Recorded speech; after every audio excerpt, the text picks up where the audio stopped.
کہاں بیٹھے تھے؟ مراقبے میں بیٹھے تھے، چادر اٹھا اٹھا کے دیکھ رہے ہیں اور پوچھ رہے ہیں عبد الوہاب آیا، عبد الوہاب آیا، عبد الوہاب آیا؟ تو انہوں نے کہا حضور نہیں آیا۔ جب یہ پہنچ گئے تو لوگوں نے جو اولیاء کرام مراقبے میں بیٹھے تھے انہوں نے اطلاع دی کہ حضور آ گئے۔ تو انہوں نے پوچھا کہ حضور کو اطلاع ہو جاتی ہے؟ امام شارانی نے پوچھا کہ حضور کو آنے کی اطلاع ہو جاتی ہے؟ تو کہتے ہیں کہ اطلاع ہوتی ہے۔ انہوں نے فرمایا اطلاع کیسی؟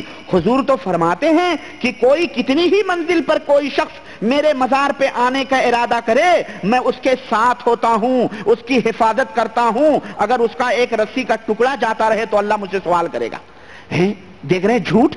ایک طرف پوچھ رہا ہے عبد الوہاب آیا، عبد الوہاب آیا، عبد الوہاب آیا، اور دوسری طرف دعویٰ دیکھ رہے ہیں کہہ رہا کوئی کہیں بھی ہو مجھے پتا ہوتا ہے، اس کی حفاظت کرتا ہوں، اس کا سب کچھ کرتا ہوں، اس کے ساتھ ہوتا ہوں۔ یہ کیا ہے؟ یہ دونوں دعووں میں تضاد ہے کہ نہیں تضاد ہے؟ ٹکراؤ ہے کہ نہیں ٹکراؤ؟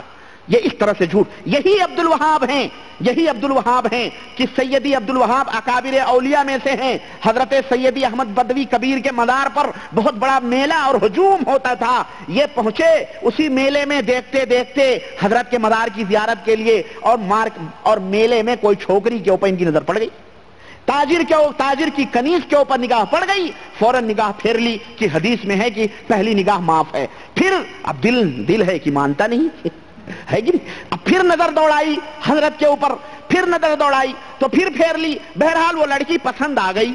حضرت مزار شریف پر پہنچے تو ارشاد ہوا، قبر سے سیدی احمد کبیر کی قبر سے آواز آئی کہ عبد الوہاب وہ لونڈیا پسند ہے؟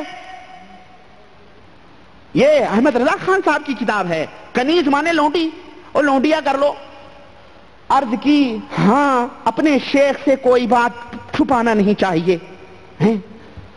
ارشاد فرمایا حضرت سیدی احمد بدوی کبیر نے مزار مقدس سے ارشاد فرمایا جاؤ میں نے وہ لونڈی تم کو ہبہ کر دی۔ اوہو، کیا کر دی؟ ہبہ کر دی۔ اب آپ خاموش ہیں اور دل میں سوچ رہے ہیں لونڈیا تو اس کنیز کی ہے جو میلے میں گھوم رہی ہے۔ میلے میں یہی لوگ جاتے ہیں نا، آج بھی میلوں میں ہمارے ہاں دیکھیں ہندوستان پاکستان کے مزارات کے اوپر آپ کو 25% مرد نظر آئیں گے، 75% رنگ برنگی شکلوں میں یہ جو ہے ہر جگہ دعوت نظارہ دیتی ہوئی عورتیں نظر آئیں گی۔ افسوس کا مقام ہے، افسوس کا مقام ہے مسلمانوں، افسوس کا مقام ہے۔ اللہ کے گھروں کو چھوڑ کر، اللہ کی مسجدوں سے تم نے تالے لگوا کر انہیں مزاروں کے حوالے کیا ہوا ہے، اور مزاروں کے اوپر یہ اللہ کی باندیاں کمزور ضعیف الاعتقادات اور جو ہر طرف سے جو ہے مسکین، انہیں تم نے مزاروں کے حوالے کیا ہوا ہے، اور میلے میں جا رہی ہیں لپسٹک مار کے اور جناب عالی فیشن کر کے، میک اپ کر کے، سروں سے دوپٹے غائب، سینٹ پرفیوم لگا کے دعوت نظارہ دینے جاتی ہیں۔ کوئی ادھر دھکا ہم نے دیکھے ہیں، ہمارے ہاں میلے لگتے تھے بابا کے ہاں، اور آپ لوگ بھی ماشاءاللہ جانتے ہوں گے، ہمیں بتانے کی ضرورت نہیں ہے اس سلسلے میں، کیوں ہے کہ نہیں؟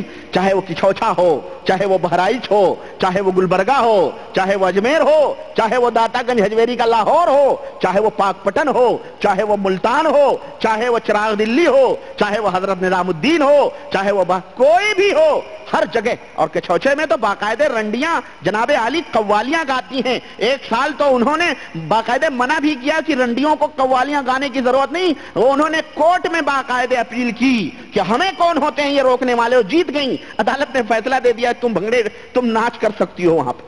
تو جناب عالی اس طرح کی حقیقتیں ہیں۔ تو یہ صوفیہ کہنے کا مطلب یہ ہے کہ یہ آج کی کوئی نئی بات عورتوں کو میلے میں جانے کی نہیں ہے، بلکہ یہ پرانی بات ہے، اعلیٰ حضرت 100 سال پہلے کے ہیں۔ یہ فرماتے ہیں کہ میلے میں لونڈیا پسند آ گئی۔ بہرحال واقعہ سنیں، کہتے ہیں کہ اب یہ سوچنے لگے لونڈیا تو اس تاجر کی ہے جو میلے میں گھوم رہی ہے، اور ہبہ حضرت فرما رہے ہیں، بات کچھ سمجھ میں نہیں آئی۔ اتنے میں وہ تاجر مزار پہ حاضر ہوا، لونڈیے کے ساتھ حاضر ہوا، اور اس نے وہ کنیز اس مزار کے ہبہ کر دی۔ ہبہ مطلب دان کر دیا ہے، یعنی لونڈیا دان کر دی۔ ہندو کنیا دان کرتا ہے، بتوں کے آگے نن بناتا ہے، سادھو اور اس کو کیا کہتے ہیں جو یہ بنتی ہیں، سادھو نہیں بنتی ہیں یہ تو، بہرحال جیسے ہمارے ہاں بہت دو تین ہیں سادھوی ماتھری اور کون کون سادھوی ہیں نا، جو انگارے اگلتی ہیں طوائفیں مسلمانوں کے خلاف، ان کے لیکچروں کے اندر جو بی جے پی بھارتی جنتا پارٹی کے اندر وہ جو ہے وہ سب کرتی ہیں، ان کو ہندی میں کہتے ہیں جو کنیا دان ہوتی ہیں، یہ آندھرا کے اندر بھی ہوتا ہے، جیسے لڑکیاں بالغ ہوتی ہیں ویسے انہیں جو ہے مندروں کے حوالے کر دیا جاتا ہے۔ کرسچنوں میں تو ہوتا ہے، نن بناتی ہیں، ان کو جو ہے کیا کہتے ہیں دیوداسی، انہیں دیوداسی بناتے ہیں، دیوداسی، اور یہ دیوداسی بنتی ہیں اور مرد لوگ کیا بنتے ہیں؟ سنیاسی۔ وہ سنیاسی یہ دیوداسی خوب بن جائے گی جو مل بیٹھیں گے دیوانے دو، ہے نا، خوب بن جائے گی مل بیٹھیں گے جو دیوانے دو۔ ادھر سے سنیاسی لوگ مندروں میں آتے ہیں، ادھر سے دیوداسی جاتی ہیں۔ اسی طرح یہ مزاروں کے اوپر یہ دیکھیں کنیا دان ہو رہا ہے، سیدی احمد کبیر کے قبر کے اوپر کنیا دان ہو رہا ہے، اس نے دان کر دیا، ہبہ کر دیا کنیز کو، وہ دان کریں، دیوداسی بنائیں، نن بنائیں تو کافر ہیں، مشرک ہیں، بتوں کی پوجا کرتے ہیں۔ اور یہ احمد رضا خان کے اولیاء کرام اور یہ ان کے ماننے والے، ان کی قبروں کے اوپر لڑکیاں عورتیں نظر ہوں تو وہ کیا ہیں؟ یہ بڑے بھاری موحد ہیں، یہ اعلی حضرت ہیں، یہ قطب الاقطاب ہیں، یہ عاشقان رسول ہیں یا غدار اسلام ہیں؟ کون ہیں یہ؟ ہمیں بتاؤ ذرا۔ یہ اپنی کتابوں میں انہوں نے ان واقعوں کو درج کیا ہے، چنانچہ اور سنیں اور کلیجہ تھام کے سنیں۔ کہتے ہیں کہ اس نے کنیز کو مزار اقدس کی نظر کی، خادم کو اشارہ ہوا۔ اشارہ کس نے کیا؟ حضرت ہی نے۔ سب قبر انور سے سب تصرف ہو رہا ہے، مزار شریف سے مکمل گائیڈنگ ہو رہی ہے، بالکل جس کو کہنا ریموٹ کنٹرول حضرت بدوی کبیر اندر بیٹھ کے گھما رہے ہیں، ریموٹ کنٹرول سے اشارہ ہو رہا ہے۔ اشارہ ہوا، انہوں نے وہ لونڈیا حضرت عبدالوہاب شارانی کی نظر کر دی۔ حضرت عبدالوہاب جو گئے تھے، جن کو پسند آئی تھی، وہ ان کی نظر کر دی۔ خلاص اب نظر و نیاز کا معاملہ ختم ہوا۔ حضرت عبدالوہاب بیٹھے بیچارے بھولے بھالے رہے ہوں گے، ان کو کیا خبر کہ بڑے بڑے ہمارے اولیاء کرام کن کن چیزوں میں ڈوبے ہوئے ہیں اور کیا کیا مصلحتیں ہیں ان کی۔ بہرحال بیٹھے تھے، اتنے میں پھر اشارہ ہوا، فرمایا عبدالوہاب اب دیر کاہے کی ہے، فلاں حجرے میں لے جاؤ اور اپنی ضرورت کو پوری کرو۔ نعوذ باللہ۔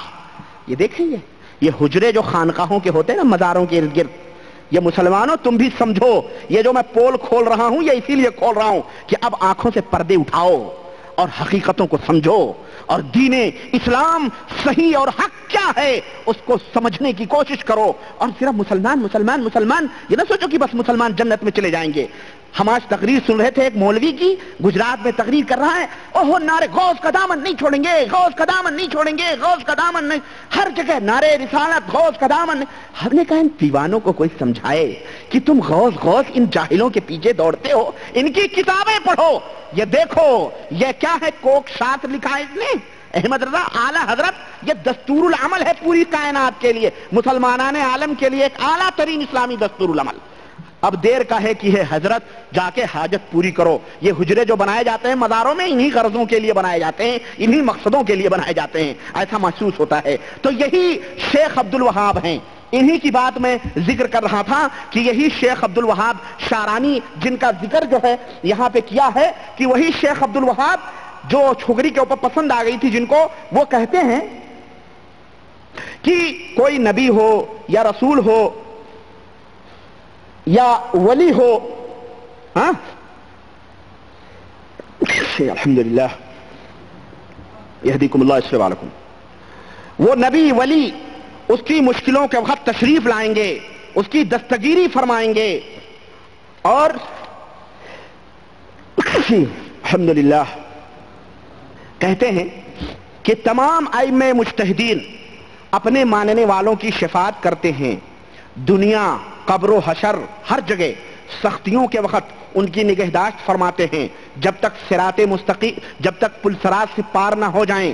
اب سختیوں کا وقت جاتا رہا، ولا خوف علیہم ولا ہم یحزنون کا زمانہ ہمیشہ کے لیے آ گیا، نہ انہیں کوئی خوف ہو نہ کچھ غم ہو۔ نیز فرماتے ہیں کہ سب پیشوا اور اولیاء علماء اپنے اپنے پیروں کی شفاعت، اپنے اپنے ماننے والوں کی شفاعت کرتے ہیں، اور جب ان کے ماننے والوں کی روح نکلتی ہے، ان صوفیوں کے ماننے والوں کی جب روح نکلتی ہے تو اولیاء علماء صوفیاء اپنے ماننے والوں کی نکلتی ہے، اور جب منکر نکیر اس سے سوال کرتے ہیں، جب اس کا حشر ہوتا ہے، جب اس کا نام اعمال کھلتا ہے، جب اس سے حساب لیا جاتا ہے، جب اس کے عمل تلتے ہیں، جب وہ پل صراط پر چلتا ہے، ہر وقت ہر حال میں اس کی نگہبانی یہ صوفیاء یا علماء فرماتے ہیں۔ سن رہے ہیں آپ؟ یہ عبارت کس کی ہے معلوم ہے؟ یہ اعلی حضرت مجدد دین و ملت کی بات ہے۔ ہاں، ہر وقت ہر حال میں اس کی نگہبانی کرتے ہیں، اصلاً کسی جگہ اس سے غافل نہیں رہتے۔ اللہ وحدہ لا شریک فرماتا ہے تم جو کچھ بھی کر رہے ہو ہم تمہارے اعمال سے غافل۔ یہ اللہ کی صفت ہے کہ نہیں ہے؟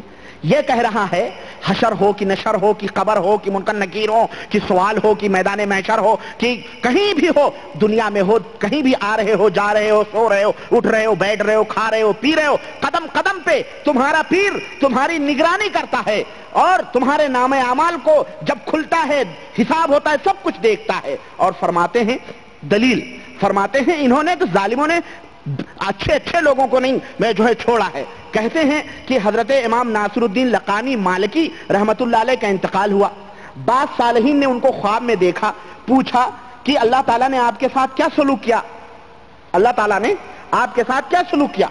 فرمایا جب منکر نکیر نے مجھے سوال کے لیے بٹھایا، جب منکر نکیر نے مجھے سوال کے لیے بٹھایا تو اچانک امام مالک رضی اللہ تعالی عنہ قبر میں تشریف لے آئے۔ دیکھ رہے ہیں یہ امام دار الہجرہ ہیں، امام دار الہجرہ ہیں، امام اہل سنت ہیں۔ ان صوفیوں نے، ان بدکاروں نے ان ائمہ کو بھی نہیں چھوڑا۔ میں نے آپ کو گزشتہ تقریر میں بتایا تھا کہ کوئی چور ہونا تو شاہوں کے اوپر بھی الزام لگا دیتا ہے، کیا کہ وہ شاہ ہے، بڑا شریف ہے، دنیا اس کی شرافت کی گواہی دیتی ہے تو اس کو بھی شامل کر لو، تو سب سمجھ جائیں گے کہ بھائی جب شاہ ایسا کام کر سکتا ہے تو چور نے کیا تو میرے جرم میں تھوڑی تخفیف ہو جائے گی، لوگ ہمیں ہلکا مان لیں گے۔ اسی لیے ایسے لوگوں کو بھی ان نالائقوں نے گھسیٹا ہے جو بیچارے بری تھے، جو ان تمام سب کاموں سے بری تھے، ان کے شان میں غلو کیا، ان کی شان اور عظمت میں بہت کچھ کیا۔ تو کہہ رہے ہیں امام مالک رضی اللہ تعالیٰ عنہ وہاں تشریف لے آئے اور فرمایا ایسا شخص بھی اس کی ضرورت رکھتا ہے کہ اس سے اللہ اور رسول پر ایمان کے بارے میں سوال کیا جائے، الگ ہو جاؤ اور اس کے پاس سے فوراً وہاں سے چلے جاؤ۔ وہ منکر نکیر بیچارے فوراً وہاں سے رفع دفع، ہاں 1 2 3 ہو گئے۔ امام آپ نے سنا تھا شیخ عبد القادر جیلانی بھی قبروں میں پہنچتے ہیں، ہے نا؟